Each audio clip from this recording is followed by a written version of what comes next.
बिस्मिल्लाहिर्रहमानिर्रहीम। अस्सलाम वालेकुम। इस वीडियो में हम 3 इश्यूज़ पर बात करेंगे। जस्टिस काजी फ़ाइज़ ईसा साहब का मामला एक नया रुख इख्तियार कर रहा है। दूसरा, जो नज़रसानी अपील अगर दायर करनी है उन्होंने या पाकिस्तान बार काउंसिल ने, तो उनके लिए कितने दिन की मोहलत रह गई है।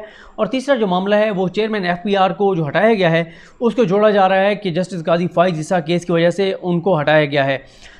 मैं आपको पहले जो इंपॉर्टेंट ख़बर है वो दे दूँ, आपने देख भी ली होगी। हसनात मलिक साहब ने एक्सप्रेस ट्रिब्यून में ये खबर दी और हसन अयूब साहब ने ये AR बाई न्यूज़ पर खबर ब्रेक की कि जस्टिस काजी फ़ाइज़ ईसा जो हैं उनको 3 नोटिस, उनकी अहलिया को, उनके बच्चों को 3 नोटिस जो है वो भिजवाए गए। जो नोटिस जज साहब काजी फ़ाइज़ साहब के की सरकारी रिहाइशगाह पर भिजवाए गए, लेकिन उनके बीवी और बच्चों ने वो तीनों नोटिस रिसीव करने से इनकार कर दिया। FPR का कानून ये कहता है कि जब इस तरह से इनकार कर दिया जाए नोटिस लेने से, तो जो सरकारी रिहाइशगाह होती है, यानी ये तो जज साहब की सरकारी रिहाइशगाह है ना, यानी जो ऑफिशियल रिहाइशगाह होती है जहाँ का एड्रेस होता है, वहाँ पे वो नोटिस चस्पा कर दिया जाता है। और क्योंकि ये 7 रुकनी बेंच का फ़ैसला था, 7 रुकनी बेंच का हुक्म था, तो उस हुक्म की तामील में ही ये नोटिस जारी किए गए थे। उस हुक्म के मुताबिक 7 दिन के अंदर अंदर FPR को नोटिस जारी करने थे। FPR ने नोटिस जारी किए, लेकिन काजी फ़ाइज़ साहब की अहलिया और बच्चों ने वो नोटिस रिसीव करने से इनकार कर दिया। ज़ाहिर है ये नोटिस काजी फ़ाइज़ साहब की मुशावरत से ही उन्होंने इनकार किया होगा कि नोटिस हमने रिसीव नहीं करने। एक तो यह है कि यही चीज़ बताती है कि उनका मामला कितना कॉम्प्लिकेटेड है। इतना सादा नहीं है जितना सादा बताया जा रहा था। अब बहुत से एंकर्स ने तो उस दिन ये कह दिया था कि काजी फ़ाइज़ साहब की अहलिया ने मनी ट्रेल दे दिया और उस मनी ट्रेल के आने के बाद केस जो है वो ख़त्म हो गया है। लेकिन अब आपके सामने कि मामला, जैसे मैंने कहा, कितना सादा नहीं था। उन्होंने मनी ट्रेल बताई ज़रूर थी, दिखाई ज़रूर थी, लेकिन मनी ट्रेल दी नहीं थी। और मनी ट्रेल जिस इदारे को देनी है वो FPR है। FPR को वो दस्तावेज़ात, सारी चीज़ें, वो मनी ट्रेल दी जाएगी और FPR उसको वेरीफाई करेगी कि आया वो चीज़ें दुरुस्त हैं या नहीं हैं। और मैं ये भी समझता हूँ कि ये 7 रुकनी जो बेंच, यानी 10 रुकनी बेंच था, उसमें 7 जजेस का जो फ़ैसला है, ये उसकी, मैं समझता हूँ कि हुक्म अदूली है। उसका जो हुक्म है उसकी खिलाफ वर्जी है, क्योंकि FPR जो है उसको हुक्म दिया था सुप्रीम कोर्ट ने। सुप्रीम कोर्ट के 7 जजेस का हुक्म था कि FPR नोटिस जारी करे और जज साहब की सरकारी रिहाइशगाह पर भिजवाए।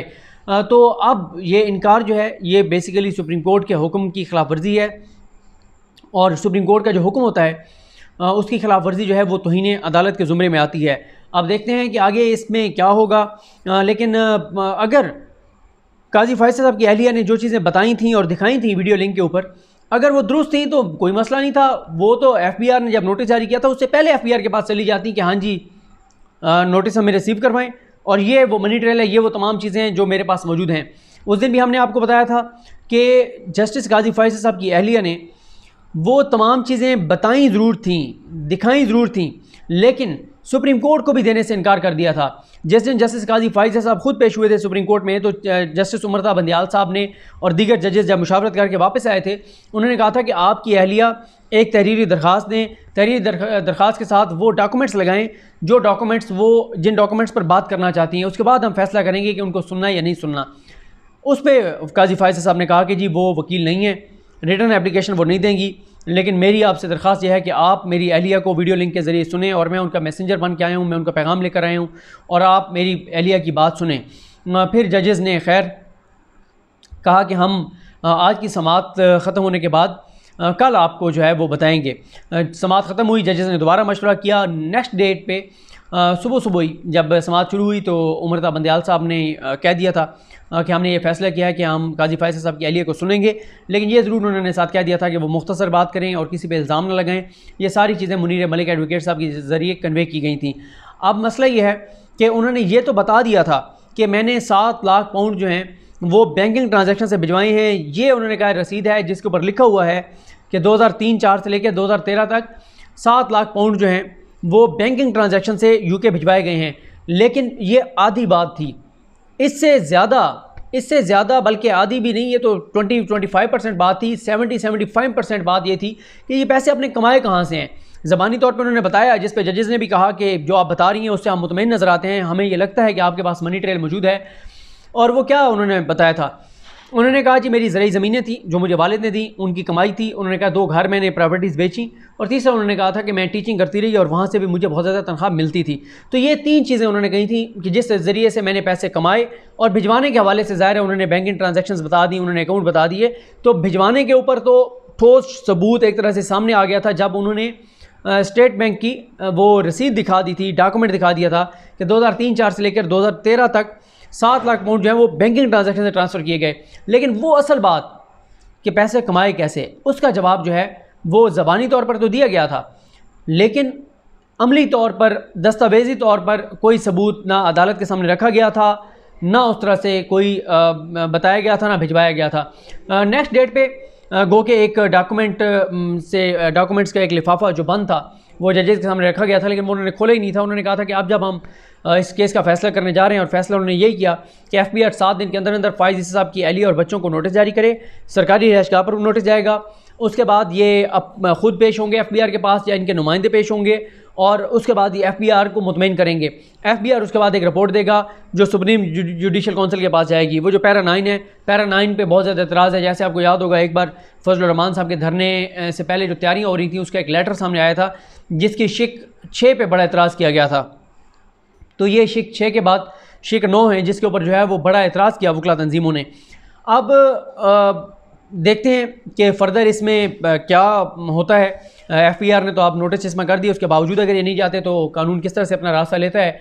आया वो भी दोबारा सुप्रीम कोर्ट से रजू करेंगे या वो जो भी कार्रवाई होगी वो करेंगे कानून के मुताबिक। और साथ ही मैं आपको ये भी बता दूं कि जो नज़रसानी अपील दायर करनी होती है सुप्रीम कोर्ट के फैसले के बाद, उसके लिए 1 माह का वक्त होता है, यानी 30 रोज़ होते हैं। वो 1 माह जो है वो 19 जुलाई को मुकम्मल हो रहा है। अगर नज़रसानी अपील काजी फाइज़ साहब ने या उनकी अहलिया ने, उनके बच्चों ने या पाकिस्तान बार कौंसिल ने अगर दायर करनी है तो उनके पास 14 रोज़ बाकी हैं।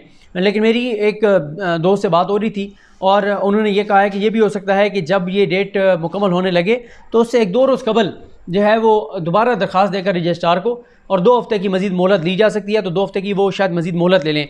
और उनका ये भी कहना था कि शायद काजी फाइज़ साहब को और वकला को जो है वो तहरीरी फ़ैसले का इंतज़ार है कि वो समझते हैं कि तहरीरी फ़ैसला आएगा तो उसको देख के और फिर वो उस बुनियाद पर नज़रसानी अपील जो है वो दायर करने या ना करने के हवाले से फ़ैसला करेंगे।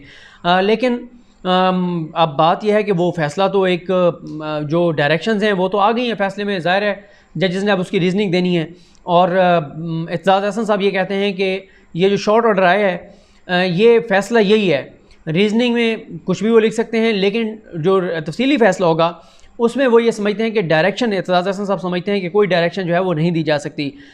तो अब तफसीली फ़ैसले का ज़ाहिर है, मैं कई बार आपको बता चुका हूँ कि तफसीली फ़ैसले का हुकूमत को भी शिद्दत से इंतज़ार है।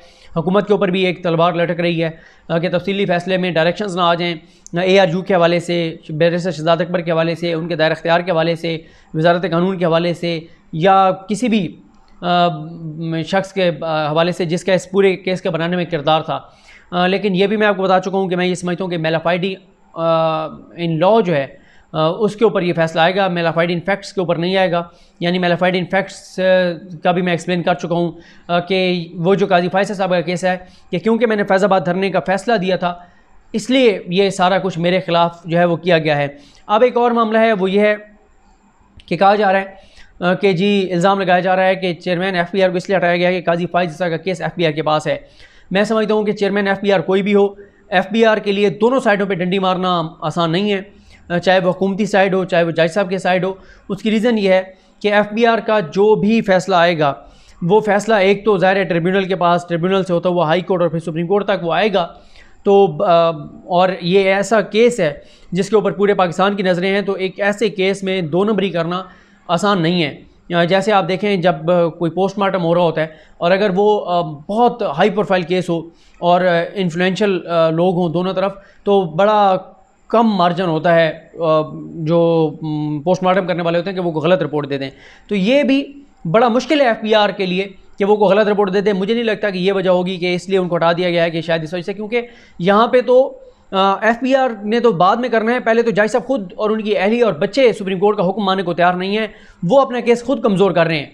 अब देखें ना वकला तंजीमें जो उनके साथ खड़ी हुई थी, अब वो किस तरह से साथ खड़ी होंगी। वो कि खड़ी होंगी वो फिर भी इसलिए खड़ी होंगी क्योंकि वो कोई काजी फाइज़ साहब की मोहब्बत में नहीं खड़े हुए, वो इमरान खान की बुग़्ज़ और नफ़रत में खड़े हुए हैं फाइज़ साहब के साथ। वो ये समझते हैं कि वो जिसे कहते हैं कि दुश्मन का दुश्मन भी दोस्त होता है, वो ये समझते हैं कि इमरान खान हमारा दुश्मन है और इमरान खान के दुश्मन फाइज़ साहब हैं, तो दुश्मन का दुश्मन जो है वो दोस्त होता है। तो वो कहते हैं कि हमें काजी फाइज़ का साथ देना चाहिए, तो वो फिर भी खड़े होंगे।